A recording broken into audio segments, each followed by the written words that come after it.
ठाकरेंच्या वकिलाने सुप्रीम कोर्टात फक्त एकाच वाक्यात पूर्ण केस ॲट डिग्री फिरवली. मग काय, शिंदेंनी तडकाफडकी आपले वकील घेऊन थेट अमित शहा यांच्या दरबारात कोचले. कारण ठाकरेंचे वकील कपिल सिब्बल म्हणाले की अगोदर 16 आमदारांची अपात्रता आणि त्यानंतर शिवसेना पक्षाचे नावचिन्हाचा फायदा होणार. पक्षाचे नावचिन्ह आधी गेलेलं नाही, आधी आमदार गेलेले आहेत. एकनाथ शिंदेंचा इथेच सगळा खेळ संपतो. जर एकनाथ शिंदे अपात्र झाले तर शिवसेना पक्षावर शिंदे यांचा हक्क राहत नाही. त्यामुळे निकाल ठाकरेंच्या बाजूने येणार हे स्पष्ट दिसते. म्हणूनच पुढची तारीख घ्यायला शिंदे पळत पळत शहांच्या दरबारात गेले.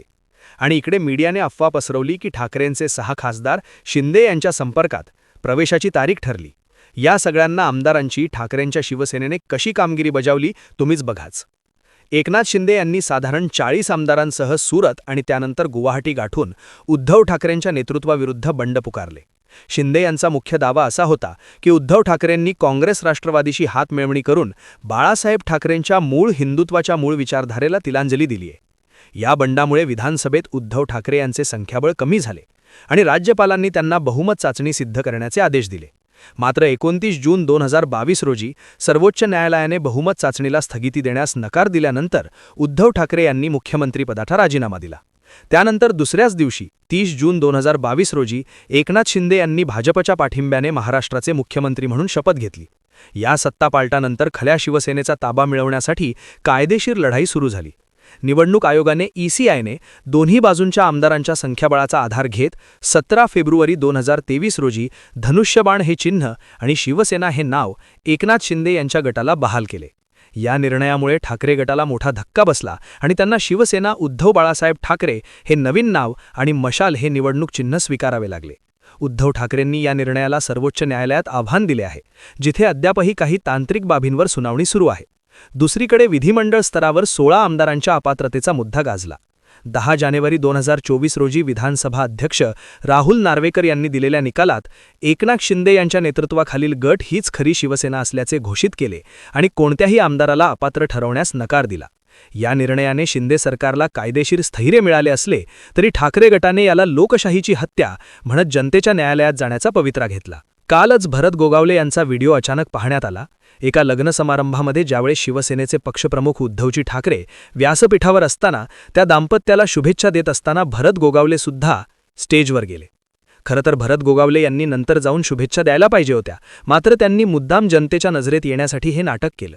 आणि तुम्ही स्टेजवर आपल्या शुभेच्छा द्यायच्या होत्या आणि निघून जायचं होतं. कुठून येतो हा माणूस आणि म्हणजे याला मी बेशरम असंच म्हणेन, की हा आत्मविश्वास म्हणण्यापेक्षा याला मी बेशरम असं म्हणेन. उद्धव साहेबांना म्हणतायत साहेब इथे या, इथे उभे राहा, सर्वांना विनंती करतायत. उद्धव साहेबांनी लांबूनच इशारा केला, जिथे आहात तिथे व्यवस्थित तुम्ही उभे राहा, आम्ही आमच्या जागेवर व्यवस्थित आहोत, आम्हाला गरज नाही. पण माध्यमांनी नंतर माध्यमांवर जाऊन यांनीच काही वक्तव्य केली की आम्ही त्यांना बोलवलं, आता आम्ही आमचं काम केलं, आमच्या बाजूला यायचं की नाही हे त्यांचा प्रश्न राहिला वगैरे वगैरे. भरत गोगावले यांनी बोलून दाखवलं. आता माध्यमं असतीत, त्यांना काहीतरी मसाला लागत असतो. माध्यमांवर काय आलं, 2 शिवसेना एकत्र होणार वगैरे वगैरे. अरे कुठे 2 शिवसेना एकत्र येणार? भरत गोगावले त्यातली मीडिया तर असणार, दोघं असणार वगैरे वगैरेच्या बातम्या कुठून कुठे पोचायचं. एक मला माहीत नाही कोण याच्यावर स्पष्ट बोलेल नाही बोलेल. आपला स्टान्स स्पष्टपणे सांगतो. काहीही असो, गद्दार अशी आणि गद्दारी अशीच समजवताने एक वेळ राजकारण नसेल तरी चालेल, पण एक सामाजिक संस्था म्हणून राहावं काही हरकत नाही. निवडणुका लढता येणार नाही काही काळासाठी, आपण नको लढवाव्यात. नाही पैसा आपल्याकडे पण नको करूयात. लोक आजही करोडोंच्या संख्येने आपल्या पाठीशी आहेत. हे नेते जातील, हे आमदार जातील, खासदार जातील, नगरसेवक जातील, पण त्यांना निवडून देणारी माणसं आजही तुमच्या सोबत आहेत. ती माणसं पाहतायत तुम्ही नेमकं कुठल्या विचारधारेचे आहात, कुठली विचारधारा घेऊन तुम्ही पुढे चालला आहात ते. काल एकनाथ शिंदे हे दिल्लीला गेलेले आहेत, म्हणजे अचानकपणे हे दिल्लीला गेलेले आहेत, कोणाला खबर नाही. कारण त्यांचे 3 खासदार तर महाराष्ट्रातच होते. आता दिल्लीमध्ये गेल्यानंतर आता शेवटी बघायला गेलं तर दिल्लीत हायकमांड असतात. भारतीय जनता पक्षाचे अध्यक्ष, भारतीय जनता पक्षाची महत्त्वाची माणसं सगळी दिल्लीमध्ये आहेत. त्यामुळे त्यांना जाणं शेवटी तिथेच आहे. आता तुम्ही याचा कसा अर्थ हे तुम्हाला माहिती. जाणं शेवटी तिथेच आहे, समजलात? त्यामुळे तिथे जाऊन तुम्हाला तुमच्या गोष्टी बोलायच्या आहेत, तुमच्या मनातली सल बोलायची आहे. पण याचा अर्थ महाराष्ट्रामध्ये कसा लागला की महाराष्ट्रामध्ये ऑपरेशन टायगर राबवलं जाणार आहे. महाराष्ट्रामध्ये शिवसेनेचे खासदार पुन्हा एकदा एकनाथ शिंदे यांच्या गटामध्ये प्रवेश करणार आहेत वगैरे वगैरे बातम्या लावल्या गेल्या. आता खासदारकीची निवडणूक होऊन जवळपास 2 वर्ष झालेली आहेत. लक्षात घ्या मला काय सांगायचंय ते. म्हणजे 2 वर्ष हे खासदार वाट पाहत आहेत का तुमच्याकडे येण्याची? खासदारांना तुमच्याकडे यायचं असेल, खासदार 2 वर्ष कशाला वाट पाहतील? खासदार तेव्हाच येतील. हा प्रयत्न तुमच्याकडून होतोय.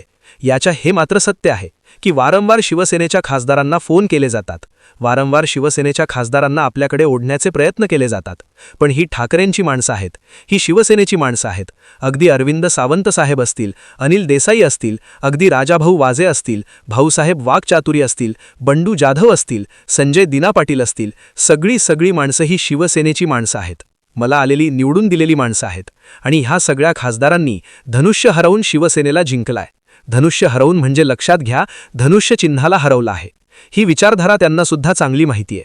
आपण साहित्यातला वेगळा भाग घेतला, चला शिवसेनेची निष्ठा वेगळी, ह्या गोष्टी आपण थोड्याच्या बाजूला ठेवूया. ती माणसं निष्ठेने ओतप्रोत भरलेली माणसं आहेत. अगदी नागेश आष्टीकर असतील, ओमराजे निंबाळशेकर असतील, ही सगळी माणसं, हे 9 खासदार जे शिवसेनेचे आहेत आणि आपला 10वा खासदार जो पडला तो म्हणजे 47 मतांनी. अमोल भैया कीर्तीकर या माणसाने सगळीकडे धनुष्य हरवलेलं आहे. धनुष्याला हलवून आलेले आहेत. मग जर लोकांना धनुष्य हरवलाच म्हणजे धनुष्य यांना भविष्यात सुद्धा राजकारण आहे की नाही? भविष्यात ज्यावेळेस तुम्ही पुन्हा अशा खासदार म्हणून उभे राहाल त्यावेळेस लोक तुम्हाला पुन्हा धनुष्यावर ठरवतील. म्हणजे एक तुम्हाला मी वेगळा भाग सांगतो, तुम्हाला तिथे धनुष्य अगोदरच हरवलेला आहे. आता ह्या बातम्या अशा पेरडल्या की जणू काही हे खासदार आता शिंदे गटात प्रवेशच करतायत की काय. आता ह्या सगळ्याची दुसरी बाजू मी तुम्हाला सांगतो, महत्त्वाची आहे ती. दिल्लीमध्ये हायकमांडला भेटण्याचं कारण काय? मी स्वतःच्याच हायकमांडला भेटण्याचं कारण मी तुम्हाला स्पष्टपणे सांगतो. काल परवा ज्यावेळेस शिवसेनेची याचिका तुम्ही बघा, जेव्हा याचिका येते त्याच्या आसपास ज्यावेळेस धाकधूक वाढते त्यावेळेस एकनाथ शिंदे यांचे दौरे हे दिल्लीमध्ये होत असतात. आणि ह्या गोष्टी गरजेच्या आहेत. आत्ता लगेच पर्याय तयार करून ठेवणं गरजेचं आहे. उद्या परवा जर याची खरंच तारीख आली तर ह्यांच्याकडे जराही यायला वेळ मिळणार नाही. आदेश स्पष्ट निघणार. त्याचे कारण, ज्यावेळेस कपिल सिब्बल म्हणाले अगोदर 16 आमदारांची अपात्रता, जी कमी केसेस आहेत ती, आणि त्यानंतर पक्षाचं नाव चिन्ह, म्हणजे उलटा सिक्वेन्स नको, कारण तिथूनच सुरुवात होते. कशाप्रकारे हा सारा क्रम घडला गेला. पक्षाचं नाव चिन्ह अगोदर गेलेलं नाही, आधी आमदार गेलेले आहेत. त्यामुळे पक्षाचं नाव चिन्हही नंतर ठेवा. अगोदर आमदारांची अपात्रता. माझ्या 2 तासांमध्ये ज्यावेळेस ते म्हणाले, माझ्या 2 तासांमध्ये मी ही केस तुम्हाला स्पष्टपणे समजावून सांगतो आणि त्याचा एकच रिझल्ट निघतो. एकनाथ शिंदेंना त्यांच्या गटाला घेऊन एकतर मर्जर करावं लागेल, नाहीतर नाव चिन्ह हे तर गेलेलंच आहे. पण त्यांना आता रिस्पेक्ट तर होणार नाही, पण त्यांना मोठ्या म्हणजे नामुष्टीया सामोरं जावं लागणार आहे. ही सुद्धा गोष्ट या दौऱ्यामागे आहे.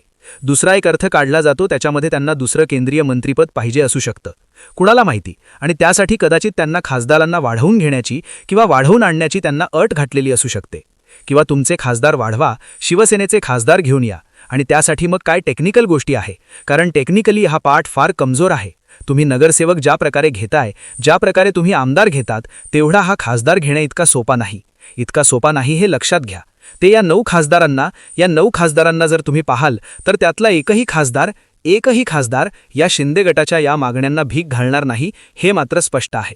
असो, एकनाथ शिंदे यांना त्यांचा दौरा लख लाभ, पण एकनाथ शिंदेंना अजून खूप धडपड करायची आहे. त्यांचं नाव, त्यांचं चिन्ह हे टिकवण्यासाठी आणि ह्यानं त्या प्रकारे ही केस माननीय सुप्रीम कोर्टात येऊ नये यासाठी भाजपची मनधरणी करण्यासाठी एकनाथ शिंदेंना अजून खूप धडपड करायची आहे. एकनाथ शिंदेंना अजून खूप काही पाहायचं आहे. भारतीय जनता पक्षाला खुश केल्याशिवाय, भारतीय जनता पक्षाच्या वरिष्ठ नेतृत्वाला खुश केल्याशिवाय एकनाथ शिंदे यांचा पक्ष, त्यांचा गट हा टिकू शकत नाही, हे वास्तव आहे. गल्लीतल्या शेंबड्या पोरालाही सुद्धा ही गोष्ट चांगलीच माहिती आहे.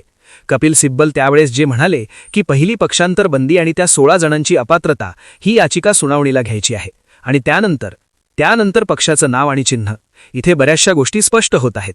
हा टेक्निकल भाग आहे जो वकिलांना चांगलाच कळतोय. कुठल्या गोष्टीला कुठला सिक्वेन्स द्यायचा हे वकिलांना चांगलंच कळतंय. तसं एकनाथ शिंदे यांच्या या भेटीला आणखी 2 कारणं आहेत.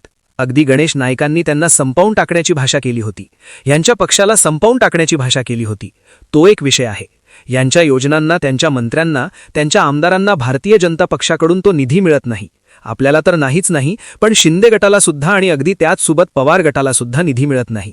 याही काही गोष्टी आहेत. राजकीय पटलावर आता शिंदे गट भाजपसोबतच्या युतीतून हिंदुत्वाचा अजेंडा राबवत आहे, तर ठाकरे गट मराठी माणूस आणि स्वाभिमान या मुद्द्यांवर आपली पकड मजबूत करण्याचा प्रयत्न करत आहे. सध्याचे चित्र पाहता हा संघर्ष केवळ सत्ता किंवा चिन्हापुरता मर्यादित नसून बाळासाहेब ठाकरेंचा खरा राजकीय वारसदार कोण ठरवणारी एक ऐतिहासिक लढाई बनली आहे. आगामी निवडणुकांमध्ये महाराष्ट्राची जनता या 2 गटांपैकी कुणाच्या बाजूने कौल देते यावरच राज्याचं भविष्य अवलंबून असेल.